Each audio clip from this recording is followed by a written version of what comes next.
Este video examina el servofreno.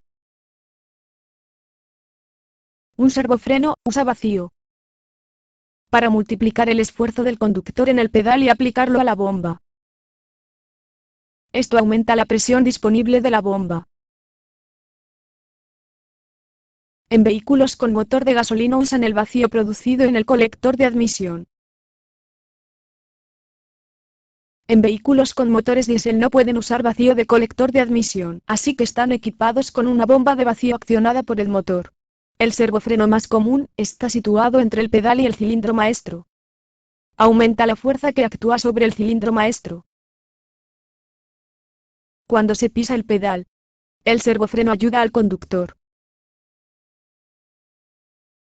La cantidad de asistencia depende de la fuerza ejercida sobre el pedal.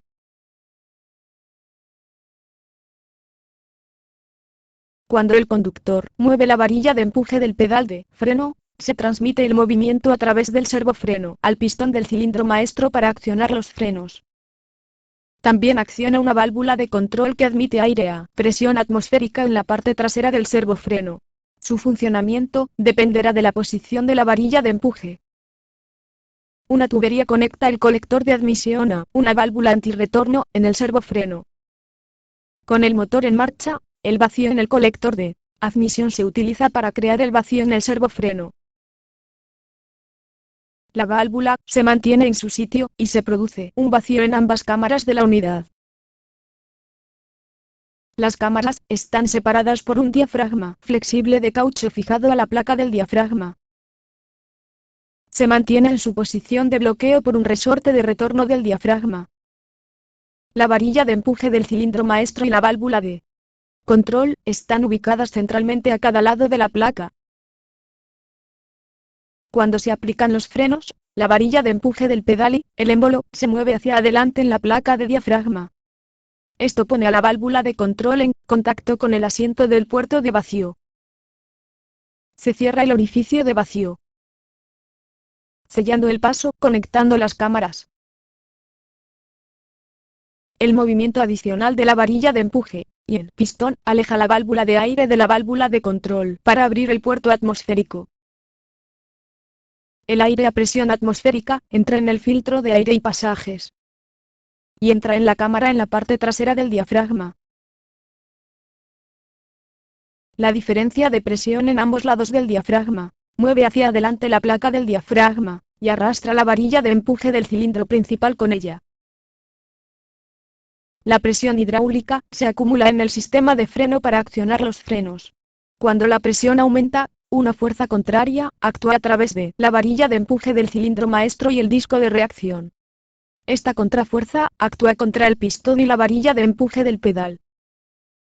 Tiende a mover el émbolo ligeramente hacia atrás y cierra el puerto atmosférico.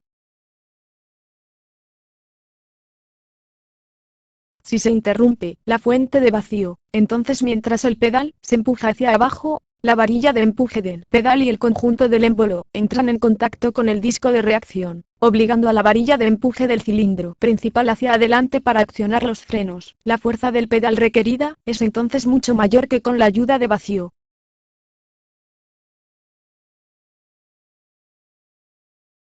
Durante la aplicación, la fuerza de reacción contra el émbolo de la válvula actúa en contra del conductor para cerrar el puerto atmosférico. Con el puerto atmosférico y de vacío cerrados, el servofreno está en la posición de mantenimiento.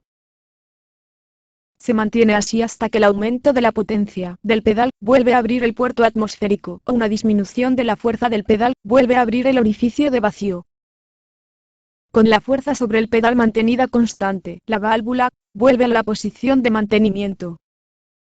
Pero si el pedal se aplica plenamente, el émbolo se aleja de la válvula de control para abrir el puerto atmosférico y dar aplicación a plena potencia. Cuando se sueltan los frenos, el vacío vuelve a ambos lados del diafragma. El resorte libera los frenos. Cuando el motor se desconecta o se detiene por cualquier razón, no hay disponible vacío. El vacío que quede en el servofreno, mantenida por la válvula antirretorno, dará al menos una aplicación de servofreno. Después de eso, Los frenos todavía funcionarán, pero sin asistencia, requerirán más esfuerzo por parte del conductor.